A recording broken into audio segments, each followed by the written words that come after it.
Cendrillon. Cendrillon vivait avec sa belle-mère et ses deux demi-sœurs dans une grande maison.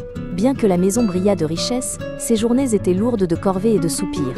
Du matin au soir, elle frottait les sols, cuisinait et raccommodait les vêtements. Pourtant, son doux sourire remplissait la maison de chaleur.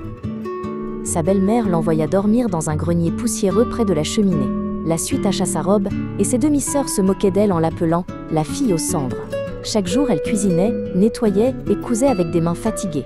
Mais dans son cœur silencieux, de petits rêves continuaient de briller. Un matin, un messager royal frappa à la porte. Il annonça un grand bal où toutes les jeunes filles du royaume étaient invitées. Une lueur d'espoir tendrement illumina les yeux de Cendrillon. Mais sa famille se contenta de rire et détourna le regard. Ce soir-là, ses demi-sœurs étincelaient de soie, de rubans et de bijoux. « Puis-je venir aussi ?» demanda doucement Cendrillon. Avec un sourire cruel, la belle-mère déchira sa vieille robe en lambeaux. Lorsqu'elles partirent, Cendrillon s'effondra au sol en pleurant. Alors que ses larmes tombaient, la pièce s'illumina d'une douce clarté. Une fée bienveillante apparut et murmura « Ne pleure pas, cher enfant !» D'un mouvement de sa baguette, des fils d'argent flottèrent dans l'air. Les haillons devinrent une robe brillante, et des pantoufles de verre scintillèrent comme des étoiles à ses pieds. Une citrouille se gonfla sous ses yeux et se transforma en un carrosse doré. Les souris devinrent de fiers chevaux, et un lézard se changea en cocher élégant. « Souviens-toi, la magie prendra fin à minuit », conseilla doucement la fée. Le cœur battant, Cendrillon partit vers les lumières du palais. La musique tourbillonnait dans les salles éclairées de bougies et de rires. Quand Cendrillon entra, la salle se figea dans l'émerveillement. Le prince s'inclina et lui tendit la main avec des yeux étincelants. Ils dansèrent comme si le temps lui-même s'était arrêté. La grande horloge sonna les 12 coups.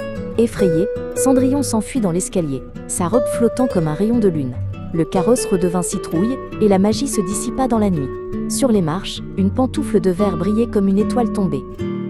À l'aube, le prince envoya des cavaliers dans chaque village et chaque ruelle. Il portait la pantoufle et demandait à chaque jeune fille de l'essayer.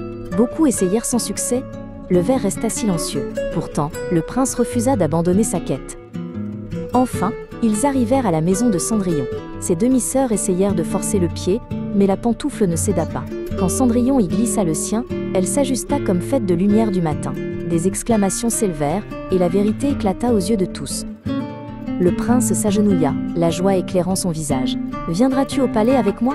demanda-t-il doucement. Les larmes aux yeux, Cendrillon acquiesça d'un signe de tête. Son long chagrin se dénoua comme un fil relâché. Le mariage résonna de musique, de lumière et de rires éclatants. D'un cœur plein de bonté, Cendrillon pardonna à sa belle-mère et à ses sœurs. Aux côtés du prince, elle régna avec sagesse et bienveillance. Et sa gentillesse brilla plus fort que n'importe quelle couronne.